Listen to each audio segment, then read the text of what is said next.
How's everybody doing?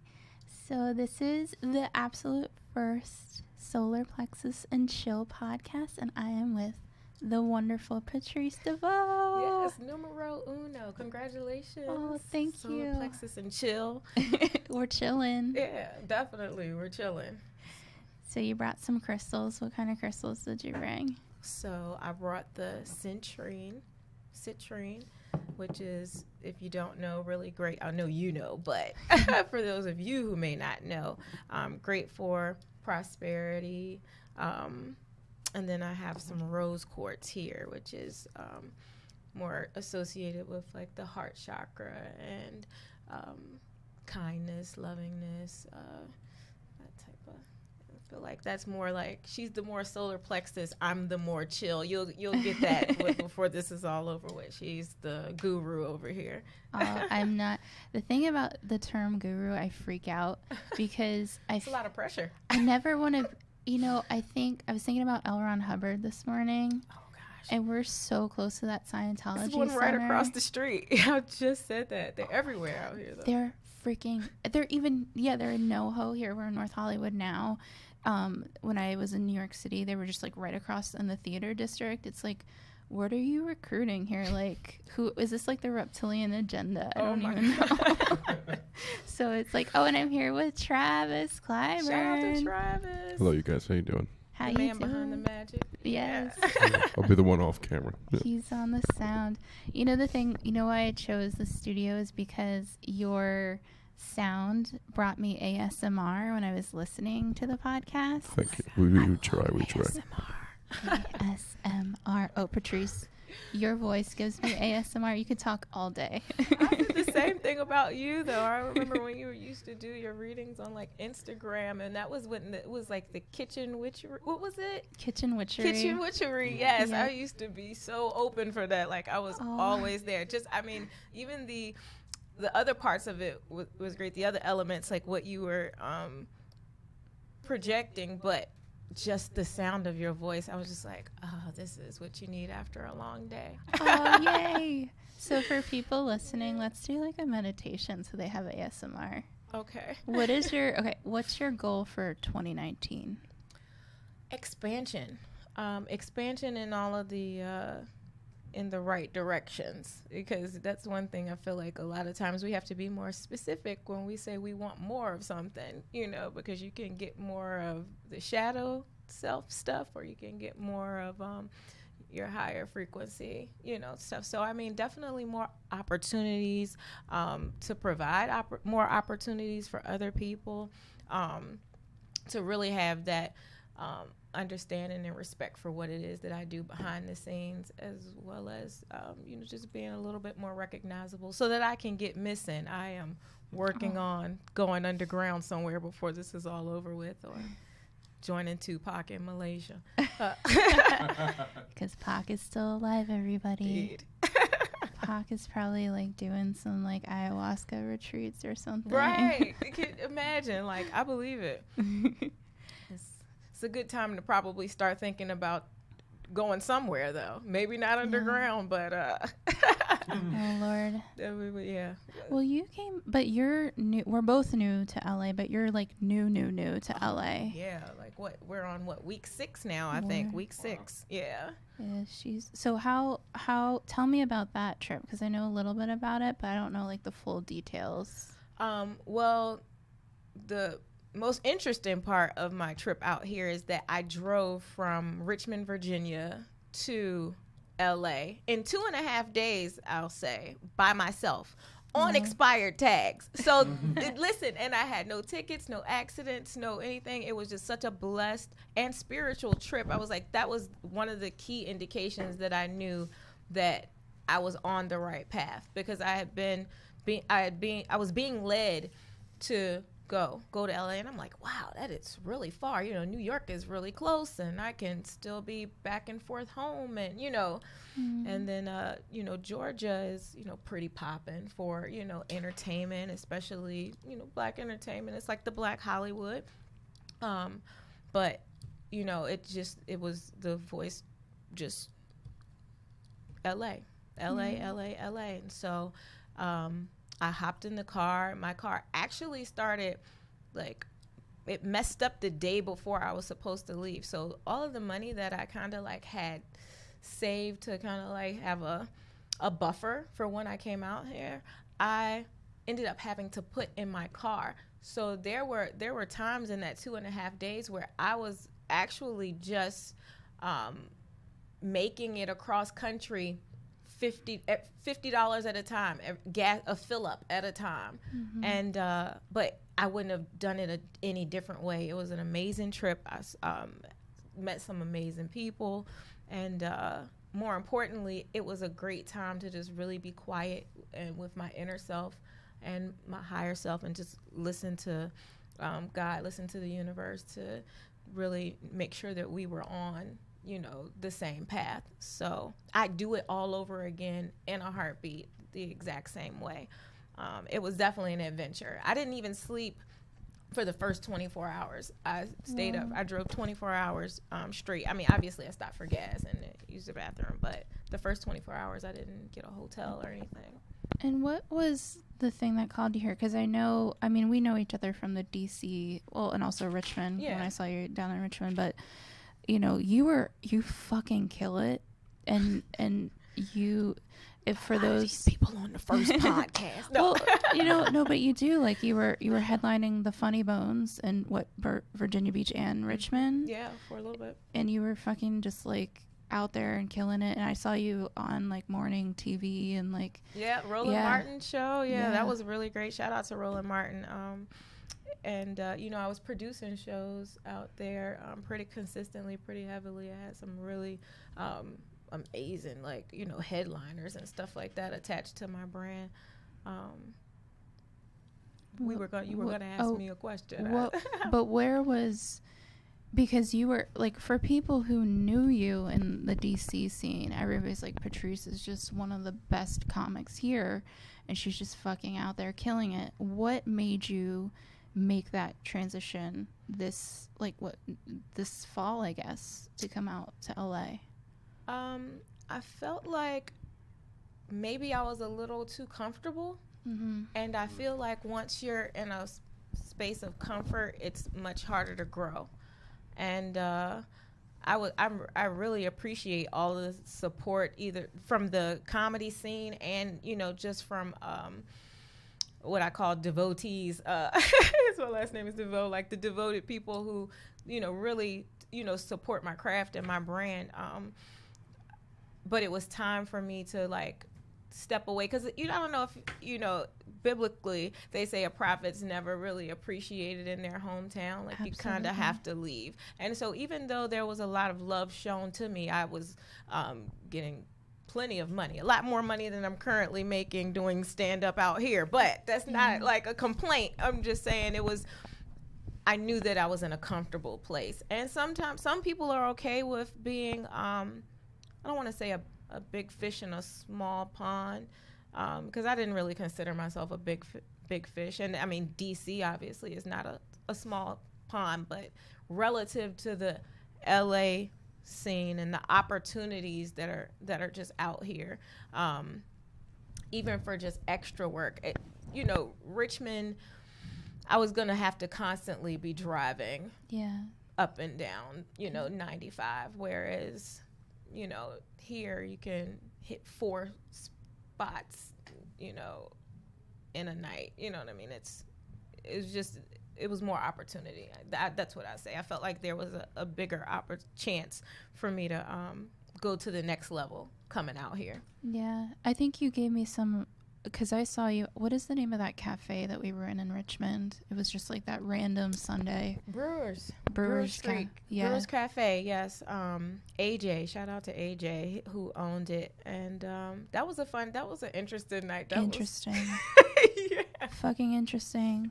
Yeah, because, you know, what I realized there, I had just come, I forgot what state I was in. I think Maryland. I thought you guys had drove down from... Oh, we drove from Baltimore. Yeah. But we went to Staunton, Virginia, then Charlottesville. Oh, okay. So I did that whole southern tour. Okay. Right past JMU. Okay, yeah. And had some gigs. I had like a weekend in Staunton, Virginia, which was great because I thought I was going to get like kicked out. Why? Because I thought my material would be too edgy.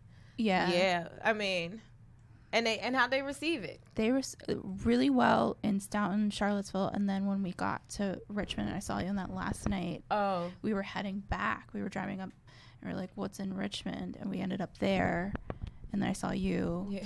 It was so. I was like, I felt like Richmond was far more conservative than Staunton, Virginia. Okay, and what I will say, and to attest to that, Brewers is a Black-owned business, and some audiences, especially with Black audiences, with your material, it's gonna be a hard sell. Okay. Not just your material, but also I can't remember his name. If it doesn't matter, dude.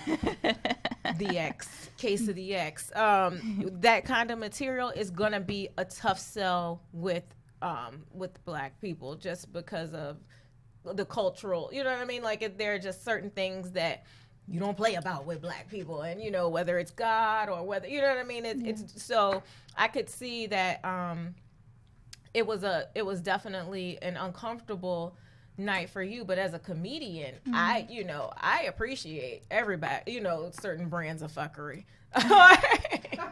Yeah. No, you've been, like, even when I met you in DC, I think that's we first met at Brandon Moore's show in Shenanigans. Broken Mike. Yep. When he did that the Women's Monday show. Yeah.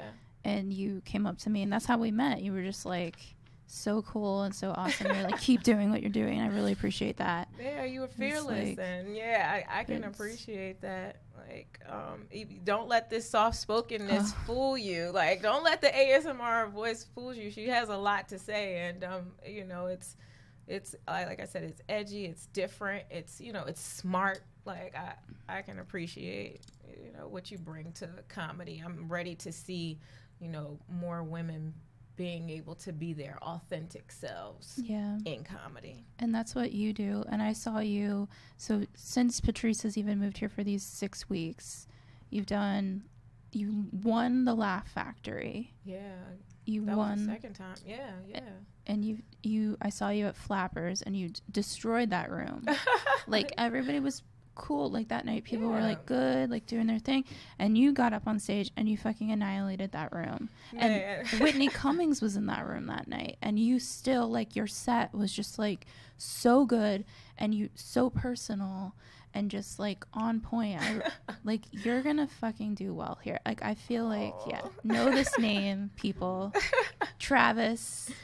Follow me on all social media, Patrice Deveaux at ButIsSheFunny, since we're doing these beautiful plugs. Well, I appreciate that. I mean, comedy for me is personal first, so the fact that other people can appreciate it is like a bonus. You know what I'm saying? Like, that's the icing on the cake for me. Because I tell you, like, I tell everybody this story. I thought that I was only going to do stand-up one time and never do it again. Like, it was just some shit I was going to check off my bucket list, because I have performed in front of audiences and stuff like that, whether it was poetry, rapping, singing, that kind of stuff, but I never really got up to like do stand up in front of anyone. I mean, I was a clown in school, like not a class clown, but I was, I grew up around where you shoot the dozens, and you know what I mean? Like, you're cracking on each other at the bus stop. Like, I know that I was funny, but, there's a difference between being funny with your friends and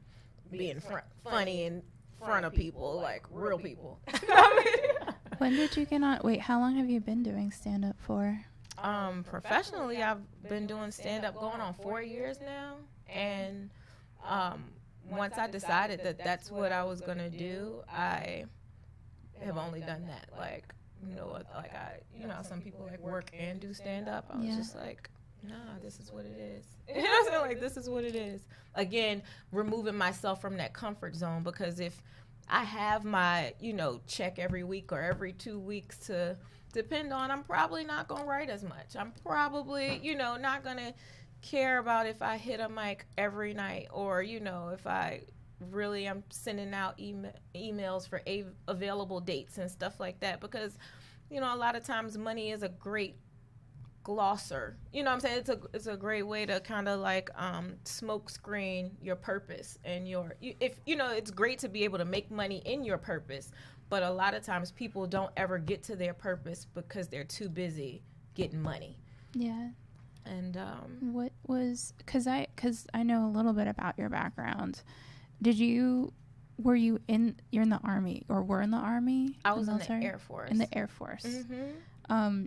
Did you retire from the Air Force? I got an administrative discharge. Thank you so much, Uncle Sam, because I went AWOL on them hoes, and it could have went a different way. So, you know, I appreciate the fact that, you know, they just let me go ahead and go. It was one of those things where I really appreciate everything that the Air Force gave me. Wonderful friendships, relationships that I still have to this day. Mm-hmm. Shout out to my wingman of all wingmen, Jody Serrano.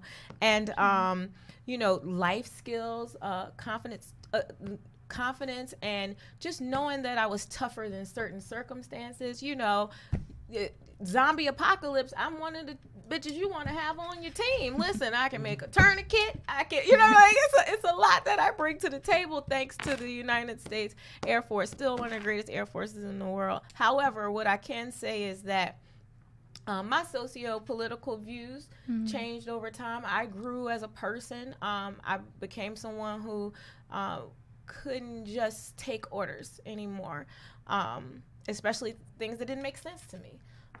Or that I couldn't get behind. And if it's integrity first, service before self, excellence in all we do, if I can't or don't feel comfortable or don't believe that the mission is still the foundation of those core values, then I need to remove myself rather than be a dirtbag airman. Going AWOL still kind of makes you a dirtbag. But I believe that everybody should go AWOL at least twice in their life. Yo, it's badass to be able to say. I think so. Travis, have you gone AWOL before? Oh, yeah. Yeah, see, so Which just got disappeared, man. It sounds like when people always want to be like, well, thank you for your service and, you know, happy Veterans Day. I'm like, thanks. I mean, I went AWOL on them hoes, but, you know, still welcome, I guess.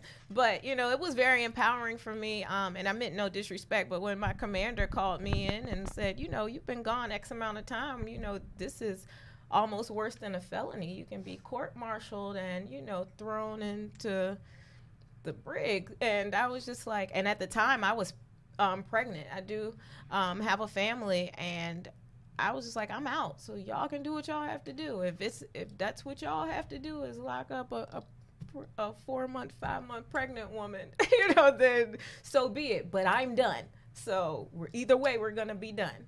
And I do thank God that it worked out in my favor, and we were able to count our blessings and cut our losses together. And I still very much support, you know, my friends and family that are, you know, still in the military. But it was just time for me to go. And did that lead you into comedy at all? Did that take you to comedy, or it was just some... No, it actually didn't. Comedy didn't come for another, maybe 5 years.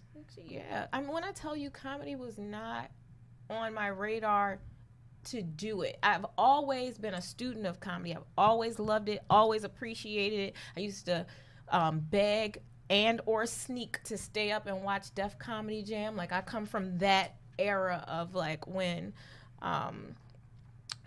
especially urban comedy was really becoming a thing that was visible to people my age, you know, like young kids. So I had things like Comic View and Def Comedy Jam and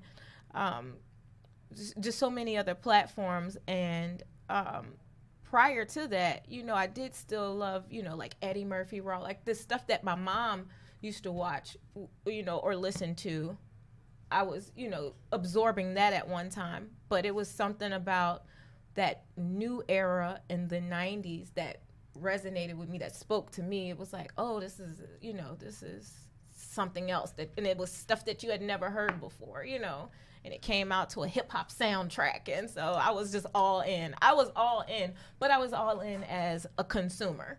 Yeah. And then when did you first get up? Was it in Richmond that you got on I stage? did. The first time I got up, it was Lux Lounge, and that was on Chamberlain. I mean, only people in Richmond or familiar would know what I'm talking about. But it was Lux Lounge, and it was an open mic. I was to do 5 minutes, and I actually put my very first open mic, because I recorded it because I just knew I was never going to do it again. Mm-hmm. So I recorded the audio, and it's actually on my comedy mixtape, No Laugh Tracks, which is available on all streaming services. Shameless plug. Mm-hmm. But it's horrible. I mean, it's god awful. But it wasn't awful by the standards of someone who has never done comedy before. Me listening to it now, I cringe. It's so much cursing, and I didn't have I got laughs, and when it was over with, the person who ran the mic, Tim Casey, who has worked in entertainment and worked with a lot of comedians before, he pulled me to the side and was like, "You got something. You need to stick with that." He was like, you need to really figure out who you're supposed to be in comedy. I was like, I ain't supposed to be nobody. I came to just do this open mic, and I'm never doing this again. He was like, no, you're going to do it again. Yeah. And I just shrugged him off. And I didn't do it again for maybe 4 months, 4 or 5 months. And then I just started getting this tick. And I was like, what is that? I'm like, oh, I'm bit. And then I needed it. Now it's like a drug. If you don't even want to know me if I haven't gotten a mic in my hand in about 3 days. 3-4 days is when I start tweaking out if I haven't. Yep. And sometimes I have that ingrained obsessive compulsive part where it's multiple times a night fear. If I only got in LA it's a little bit harder but when I was in New York it was I got to get up more than once a night or I don't feel complete as a human being. Yeah. And now I'm adjusting to that because of poverty. I live in fucking extreme poverty right now. Don't listen. Everyone in LA lives in extreme poverty. I mean, the very few who don't. But poverty line's $55,000. Can you believe that? That's what I said. I said it blows my mind. Where we come from, okay, there's 3 classes of people, it's there's the rich, the poor, middle class. Out here, it's rich, poor, and poor as fuck. As fuck. Yo, I was thinking the other day, there was this guy walking down. I've seen more poverty, more homeless people in LA than I've seen anywhere in the entire world. In my entire life. Yeah. It's so normalized out here. That's something that I can't get with. The way that it's just a normal thing. Yeah. Human beings should not be living like this. No. Some of the stuff that I see is really, really heartbreaking. I mean, I cried cried through Skid Row the first time that I was down there. It's kids down there. It's tent city. Travis, how long have you been in LA for? On and off about 5 years. So over the last 5-ish years, have these tent cities that are kind of everywhere now, pretty much every other corner in Hollywood. Last 2 years they just came out. Yeah, it's because 2013 was the first year I was here, and I moved away for a couple of times, but I don't remember them in 2013. Really? I'm sure I saw a tent every now and again. I was like, oh, I bet the rent's cheap there. Haha. Mm-hmm. And my God, man, they're everywhere now. It's like condos. I mean, I'm saying I hate to say it like that, but it's almost kind of there's a homeless displaced hierarchy out here. It goes from people who are just bare bones on the ground, maybe a sleeping bag or at a bus stop, to people who have 3 and 4 tents set up together. This all your shit. All of this is your shit. Yeah, it's pretty Airbnb tent city. It's. Oh, wait. Let me tell you both. So I was on Airbnb. So backstory: Patrice and I live in the same Airbnb right now. Mm-hmm. I'm not sure where. It's a day-to-day basis. So for me, I check out tomorrow. Me too. Yeah. But it's a really great one. All things considered. Yeah, it's my first time in one, but yeah. So the reason why Patrice and I live together, or in the same Airbnb right now, is because I was in a tent-ish city Airbnb where I walked in, it was an entire hallway of curtains and just people. And there was a guy that was schizophrenic that was across from my quote-unquote sheet home that was jerking off and talking to himself. And then one morning I woke up and these 2 roaches just like crawled past my eye. And I was just like, okay, how much do I need to, like, it was $17 a night, you know, like. I mean, but I understand you get what you pay for, but come on, bro. Like, at least have some sort of dignity in your Airbnb shit. Like, come on. But that is you be a slum Airbnb lord? Like, I mean, what? It was. But it wasn't the worst one. So I go to the I go to the thing. There's people renting out for $30 a night on Airbnb, like little slots in their backyard. So basically it is like a tent city, but you just have like a shower in their house. But you stay in like a tent in their backyard. That's what LA is all about these days. I feel. You said for $30? Yeah, for $30 a night, and they had several listed. I don't like camping that much. I mean, I've been camping before, but and LA has been, from what people who live here, maybe Travis can attest to it, like this is colder than it is normally in around this time of year. Really? It's been colder? Yeah, this winter fucking sucks. Okay. Winter is in quotations, I should say. But yeah, because it got into the 40s, which is... that doesn't happen. Yeah, not common for them. Yeah, so we brought a little of that East Coast with us. Like, we must have brought that. I think so. That chill with us. Well, I got solar plexus and chill. Solar plexus. Yeah, the reason why I call this podcast Solar Plexus is because of my poverty streak over the last 4 years. I'm like on and off, and it's got me thinking about, like, I'm a woman in comedy that has to learn money issues, like embarrassing homeless and money issues. And solar plexus is about self-esteem. It also rules the Aries center, which you're a Scorpio. Yes. And I'm an Aries. Travis, what are you? Aries. Oh, shit. Oh, wow. Okay. Well, we're all brethren, I guess. We're all sisterhood. Because we're both, you know, Scorpio is of Mars and Pluto in the underworld. And Aries is of, like, sort of the military aspect of the zodiac. Yeah, first sign, like coming right out the bat with that, you know, that battering ram, like literally. But I wanted to ask you, because we talked a little about astrology. Yeah. What is it? I feel like for you, you know, with your life and your transitions in life, how do you feel connected to your star sign of Scorpio?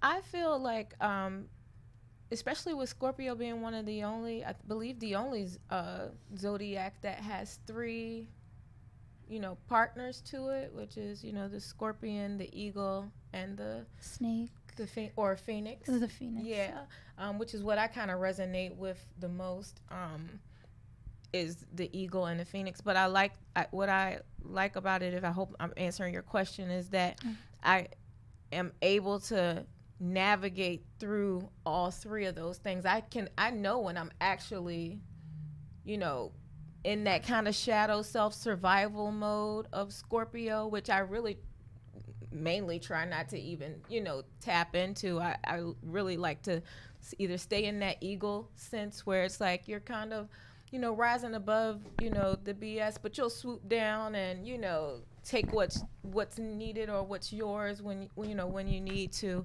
And you kind of like on your own course, you know what I mean? Like eagles are pretty much, you know, solitary, you know, they don't just like flock, so to speak. And then, you know, that phoenix, which is constantly regenerating itself, setting itself on fire, allowing yourself to be all consumed with whatever it is that you got going on. You stand in it, be consumed by it, burn up from it, go to the ash, and rise again better. Yeah. So I feel like that is a very much, you know, a lot of who I am. I know some people really only pay attention to that one, you know, scorpion side, which is, oh, I've got to be, they're programmed to think I've got to be vengeful and I've got to be this, that, and the third. You don't have to be any of those things. That's part of why you have those other elements, is because you can't last. You can't really be your highest self in your lowest level. You know what I mean? You can only go but so far as a Scorpion. Yeah, and I think that Scorpio gets a really bad rap. I do too. Yeah. I do too. Always the sign, like, it's like, oh, they're so sexual, and yeah, but also they're here to. One thing about Scorpios, I think we talked about this before, is you're here to clean up the karmic lines. Yeah. So you're doing the karmic work for your entire family and the generations before you. Yeah.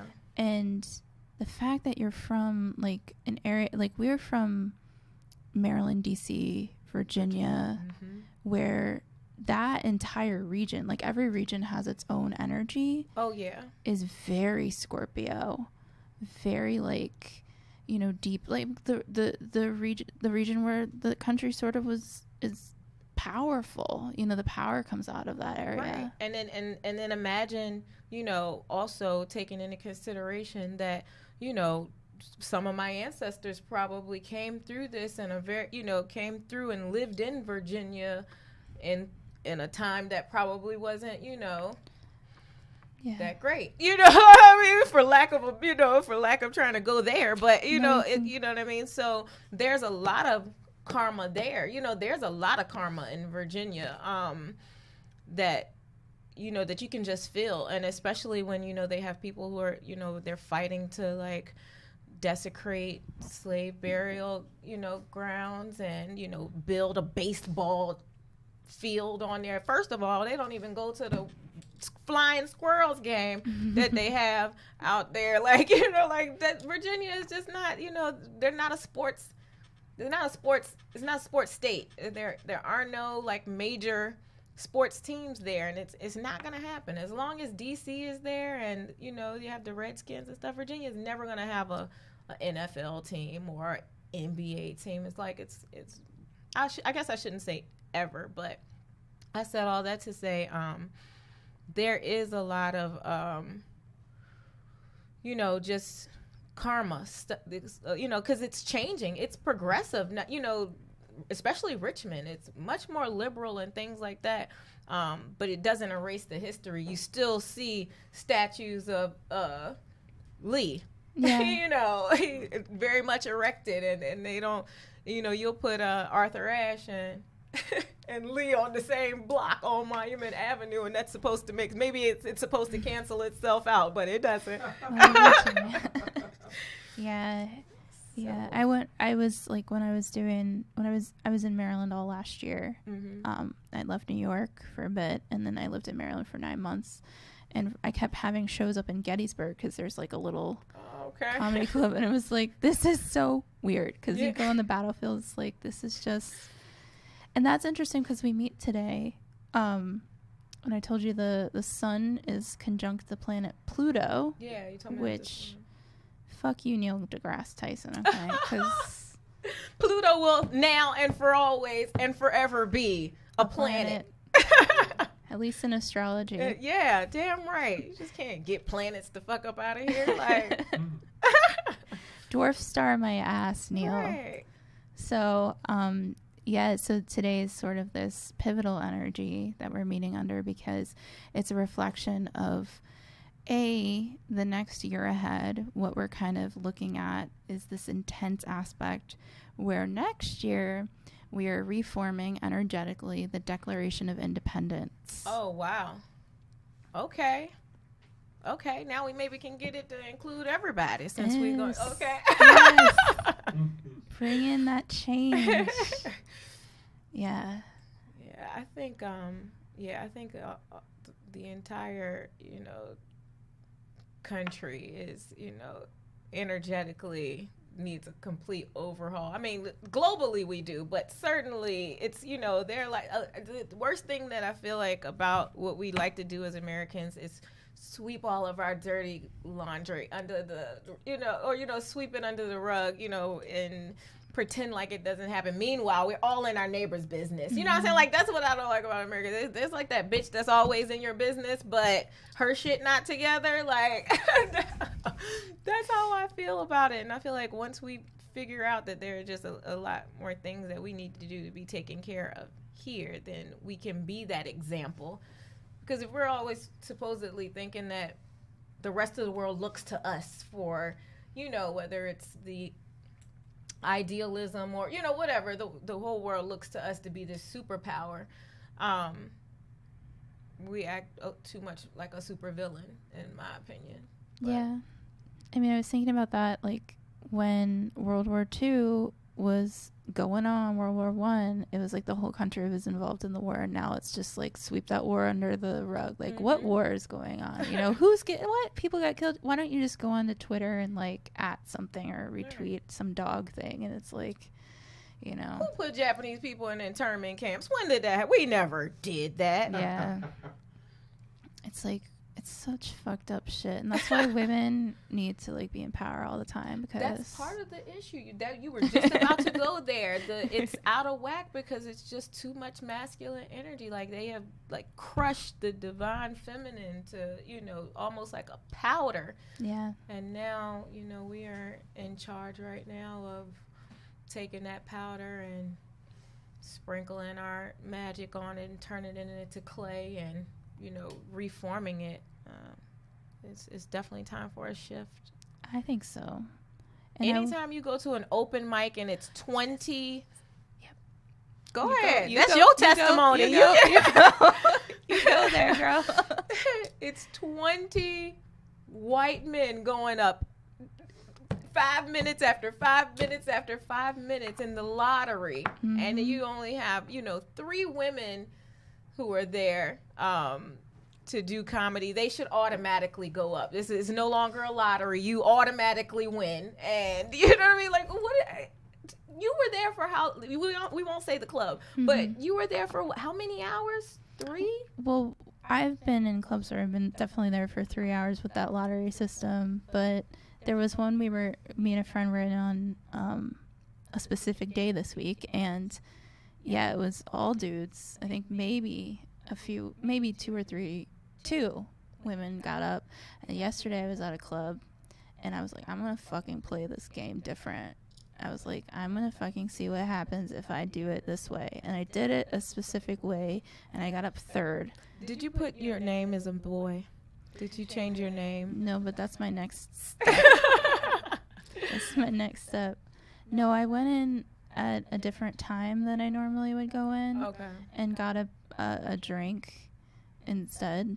And then put my name sort of like in a strategic part of the bucket. And I was like, fuck these people. Whatever works, man. I'm with all the dumb shit. Whatever works. But yeah. I will say I don't really have that issue myself, but that doesn't mean that it's not an issue. I still feel a way about it for everyone that it does happen to. You know what I mean? If it just because it hasn't happened to me doesn't mean it can't happen to me. But I've never seen anything like that. Our scenes are not like that. That's what I will say is a very big difference in the LA scene from like the DMV scene. Yeah. First of all, it's very rarely a lottery. It's pretty much show up, go up. Yeah. Most places, if you're just talking about an open mic, it's show up, go up. And there's usually a really good, diverse group of people out there. You know, you got black women, black men, white women, white men, transgender community that comes out and does comedy, gay, straight, like, you know, so I know that they probably have those pockets here, but I feel like they have niche groups out here.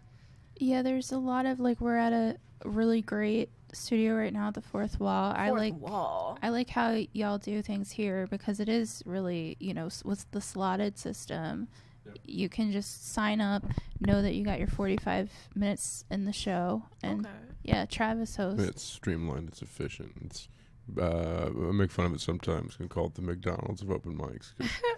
It's efficient, fast, and but yeah, a better system is what it is, in my opinion, than pulling your name out of a bucket and being there for 4 hours and doing 3 minutes. And maybe not even going up. Yeah. That's and the part that's and crazy. going up last, and no one is in the room but you and the host who really wants to leave. Really is ready to go. Yeah. Wait, how many shows do you host a week here? A week? Yeah. Math is hard. I do. A day. 6 a day. 6 a day. Okay. So 6 a day minimum. 7 days a week? 6 days a week. Okay. I take 1 day off for my brain. That's a lot. And then 9 on weekends. When did you start hosting here? I've known Joe for a long time. He opens pretty much as when I came back in January 17. And then, and then he actually, I was gone for a little while doing groundlings and improv. And then I came back in April when I started working here. And Joe had created this new format and all kinds of crazy stuff. Because it was a show up, go up. Oh, okay. Just put your name on the list. We go in order of when you came here. And then he created whatever the hell we got going on. Well, I like it because, like, there are days where I miss, like, being in New York and being able to do 4 and 5 a night. And so that's good because I can, certain days of the month when I know, like, I have the ability, I'll do, like, 5 in a row, and it's nice to just know that you have that time. Wow. You know, so that's why I like this room a lot. And it's not far from the haha, because I don't mind the haha. I don't mind, paying $5 to do 5 minutes if I know for a fact I'm gonna go up. Like, I'll go to the haha and do that before I would just go sit in the lottery, or. That was one of the reasons why Joe created the format, because he said night after night he'd sit here for about a year and a half, and he felt bad that sometimes these people were giving him money, and then no one was in the goddamn room. He's like, he's like, oh man, these poor people. Like, I almost feel bad taking their money because they're just doing stand up to me now, and so that's why he just tried to figure out a way to keep people in the room and guarantee you have not just time but an audience member. An audience, yeah, because that's really what it boils down to. I mean, an audience that isn't just comics is a plus, but at least comics, just some bodies in a seat. Because if not, I might as well practice with my microphone in the house. Like, I might as well. Yeah, at the end of the day, that's when there's no one in the room. You get the same benefit just talking to yourself in your car. I do miss those shows though. Like, the one thing I do miss about being in Maryland is doing weird rooms, like in West Virginia and stuff. Just weird, funky. Like, my favorite room, I don't know if you ever played it. It's called the Green Frog. It's in Inwood, West Virginia. No. It's my favorite fucking room. I don't even know if it exists anymore. It was a bar but it was also a part-time strip club. Hilarious. So you have like a stripper pole on stage. I love it already. And it's like an old trailer that they converted. Oh. Can you say Can it get more West Virginia than that? Can it? Nothing gets more West Virginia than the phrase. A strip club trailer. They do it. More than that, it's the phrase part-time strip club. As in, now during the day, we're a church, but at night. Those titties are coming out. I want you to bring your dollars out with them. Yeah. That's the funniest thing I've ever heard. It was great. And they did have this. So I know that you probably, like, obviously you're from Ohio, so you probably know. Southern Ohio. Oh, yeah. Yeah, right, touching the border of Kentucky and West Virginia. So he knows, like, stuff. Yeah. He knows the weird. I went to Ohio before. I think, what was it, the Liberty City? Funny Bone out there. Liberty City, and I was in Dayton. It was interesting. Yeah, Wiley's past probably Dave right. Chappelle's house, I think. He's got a huge ranch out there. He's got a fucking ostrich farm. Ostrich Yo, yeah, it's so weird. A lot of people, because I would see him at Haha's Pizza. It was just a place in Yellow Springs. All the time during that 10 years when he was kind of AWOL, and like that's when I first started comedy, and I was like, "This is neat." It's a sign. Yeah, it was really cool. It's a sign that you should be doing comedy. Yeah, everywhere. So yeah, it's like I do miss those rooms though. I know that like here there's some of those type of rooms as well, but they're like more out. Yeah, you gotta really look for them. Yeah. Or someone has to give you the passcode or something, and you knock on the wall 4 times or some shit like that. Yeah. So I haven't, but I've heard there are like some really interesting pockets of comedy out here that you can get into if you really want to get into it. I haven't tested those waters yet, but I'm not opposed to it. There's a really cool room I discovered. It's not even much of a secret. It feels like it when you go there. It's called Eno Vino. Have you been to that one? No. It's here in the valley, and you walk into what looks just like a wine store in a strip mall, and then you walk past a lady who just doesn't say anything, and then you go and you walk down these stairs that twist, and then you're in this crazy stone basement that's like used redone for BDSM or something. No, at first, because the stairwell looks terrifying. Okay. But then the moment you hit the bottom, it's just this gorgeous underground bunker bar. That's great. And like there's like everything. Like there's glass walls. And it's crazy looking. Oh, I got it. And then they have a little room. Eno Vino. Eno Vino. Eno Vino. No idea how to spell that. That's just what the guy told me it was. Gods will let us know. You just got to get close. Yeah. Something Vino. Something wine. Hit the little microphone button. It'd be Eno Vino. Hopefully it'll help you out. Basement wine bunkers. It was the craziest thing I'd ever seen. It's pretty nuts. I like that. Yeah. I wonder if she's like the gatekeeper and you have to like give her like a Right. She reminded me of the guy in Men in Black who's just always reading the newspaper. There, right. Like you don't really know why he's there, but there's probably a reason. Yeah, you don't want to find out why he's there. Yeah. I do feel like there's a lot of aliens among us. You don't think so? I think there's a ton. Oh, I would never have thought 100% until I moved to this city, and then I was like, wow. Absolutely. Legit. Yeah. Oh, I've seen some people where I'm like, there's no fucking way. You're not worried about no way. undocumented humans. I'm talking some undocumented extraterrestrials out this motherfucker for sure. Yep. And the weirdest part is they don't even raise a single red flag socially. Everyone's just like, no. oh, you're weird as shit? Cool. It even says anything. I agree totally. Well, I think I'm like into all those like I call them conspiracy hypotheses. Yeah, okay. But I'm into all that conspiracy stuff. So I definitely feel like there is some truth in everything. There, in order for it to exist, there is some to where there's smoke, there's fucking fire, and that's just what it is. Yep. You can't be this close to like Area 54, and I know that's in Nevada, right? Or is it Arizona? New Mexico. Yeah, New Mexico. I should have known that because I drove through there, and they had this whole meteorite amusement park or some shit like that. Like it was Meteor Lake. Yeah, they're really into that out there.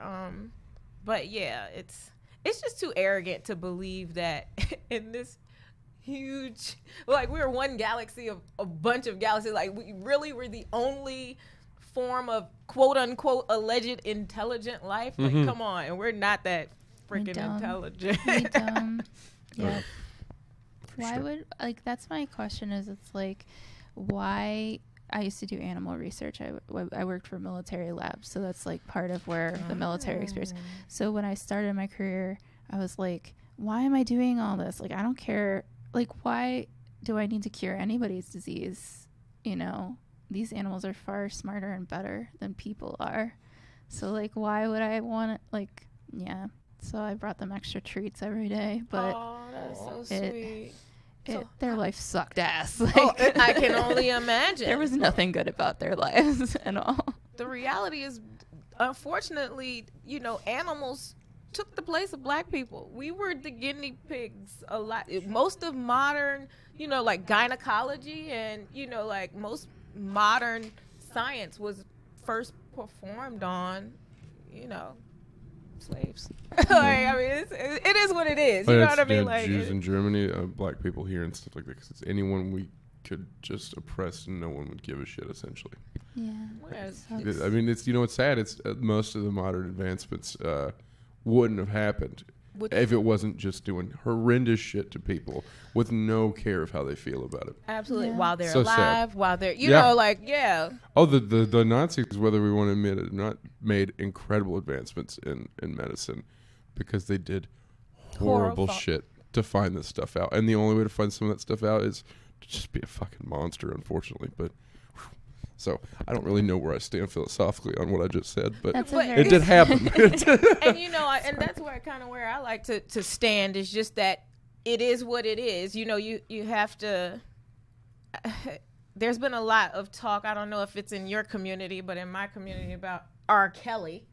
And the cancellation. Everybody's talking about R. Kelly. Is everyone talking about him? Oh, yeah, I'm so tired of talking about him. But just because of what we just talked about, you have to be able to separate the music from the monster, so to speak. The same way you have to be able to separate the horrendous thing. Like, do you now want to stop using the advancements that have been learned for cancer research because you know how we originally like are you not going to get your pap smear now because you know how that, you know, like it you know, it's this the whole world runs on negative and positive. Your car will not run on just a positive charge. Try it. Try to start your car with a battery that just has a positive charge. You're going nowhere. That's a really good way to look at it. I like that metaphor.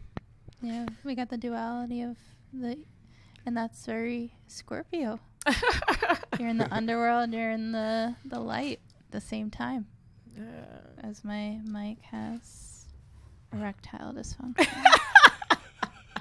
Which maybe, you know, how they get those erectile dysfunction pills out. Like, whose dick were they, you know, dealing with? Yeah. You know? So being someone who did animal research, wow, that's tough. Where do you stand as far as, like, are you vegan? Are you a PETA person now? Like, what are you now? I was like part-time vegetarian for a while. Because I had a prank played on me at my job. This is a real prank that happened to me at the shout out to NIH for your bullshit. So, like, if you want to come at me, bro, come at me. Also, if you want to sponsor me, want all the smoke. If you want to sponsor me or send keychains out, that's fine too. But I had worked in primate research in Baltimore, and then I was like, fuck this, and was in New York singing for a little bit. And then had a horse because I worked on a farm and sort of was a farm. And then during that time, I had to come back to Maryland after singing in New York for a little bit and got a job at NIH. And during that time, the horse had a terrible accident and died. And also, when I got this job at NIH, it was during like a really terrible snowstorm. It was, they're like, oh, the incinerator's down. But the plasma sheep plasma study sheep need to be put down. So we need to chop them up, put them in boxes, and put them in the small incinerator part by part. And so that was a prank played on me because they didn't really have to do it. They just wanted to see if I could handle it. That was a real thing that happened. That is fucked up. And I was that like, is so fucked up. That's real fucked up, man. These guys are like hunters, you know, so they didn't give a shit. Like, this is like, so for me, I was like, I'm never going to eat meat again after that. I was like, I feel so bad. And like the sheep, like, didn't, you know, it's hard. So within that timing, and I call this divine timing, I was like, I'm fucking quitting my job. And I drove to this area in Virginia called Chincoteague Island. And I've never even heard of that. It's like a little horse island to spread my horse's ashes, which is very basic white bitch, but I can appreciate that. That is as basic as it fucking gets. I can appreciate it. Travis is laughing. Yeah. But this makes your comedy make so much more sense now. I like, for as long as I've known you, for the first time, I feel like I actually know you. Like, oh, it connects a lot of dots. Because some of the stuff I definitely wonder, like, where did she even get this from? Like, oh, you've been traumatized like the rest of us, just in a different way. Gotcha.